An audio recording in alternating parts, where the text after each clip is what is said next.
Hi K6 Faces, this is a reply to your question, why doesn't God kill the devil? Is God weak? You also asked, why doesn't God make the Bible clearer?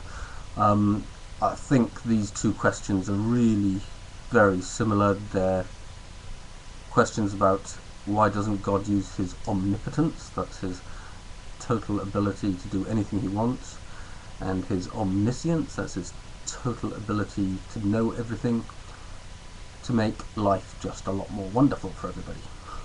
Wouldn't that be nice?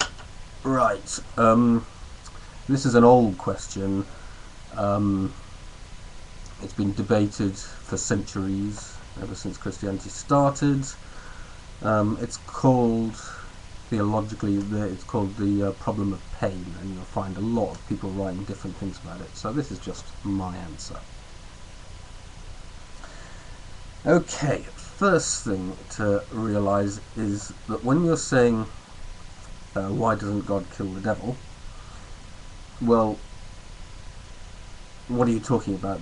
The devil is not a living being, it can't be killed. It's actually a spiritual being. In the Bible it says that humans cannot be really killed. The flesh can be killed, but the spirit lives on. And if that's true for humans, how much more true is it going to be for the devil? So I think it's really a logical impossibility. It's spiritual beings don't die. They're there for the entire duration of the universe. And that includes the devil. I suppose God could remake the universe without the devil, but that would mean totally starting again. So that's the first answer. Much more important answer, secondly. When you're trying to understand God, you can't look at God the Father in order to try and understand him. That's what you're looking at. You're looking at the totally omnipotent, omniscient, overwhelming God the Father. You can't look at him any more than you can look directly at the Son. If you want answers about God and his personality, you've got to look at Jesus, who was specifically sent by God to explain himself on earth to us.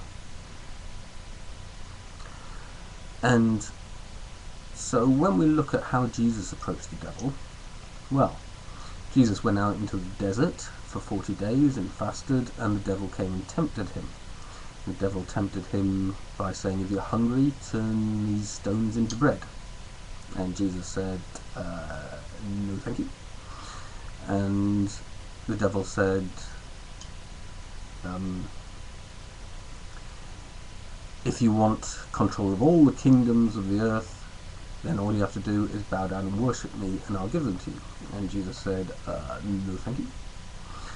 And the devil said, if you want to prove you're the Son of God, just throw yourself off a high cliff or a high building, and the angels of God will save you. And Jesus said, no thank you, get behind me, Satan. So this shows how God approaches the devil. He just says, no, grok. And that makes us understand how we must approach the devil. Another thing about God's personality, as revealed in Jesus, is that he's very meek. He doesn't really go about smiting people. So when Judas was about to betray him, or did betray him in the Garden of Gethsemane, he went meekly to his death. He didn't want the soldiers to be attacked and smited as Peter wanted to do. He just said, okay, take me away. He went meekly to his death. And that's God's personality. He's meek. He doesn't really do a lot of smiting. Used to, apparently, according to the Old Testament, but he doesn't anymore. In fact, he allows people to be evil. He specifically allowed Judas. He knew that Judas was going to betray him, and he still allowed Judas to go ahead and do so. Maybe some good came of it. Maybe Judas became good before he committed suicide. Maybe one of those guards became good through what happened. Maybe, you never know. So what you have to do is suffer in the face of persecution, and Jesus showed that. Jesus demonstrated that, and that is what God wants us to do. Okay? And the third point is maybe the devil will be killed by God, or overcome by God in the end. Not now, not yet, but in the end. So maybe it's a future event, God dealing with the devil. That's what it says in the Bible, and Christians live in faith and hope that is true. So there you got your threefold answer to your question, and I think that covers why the Bible is not totally black and white.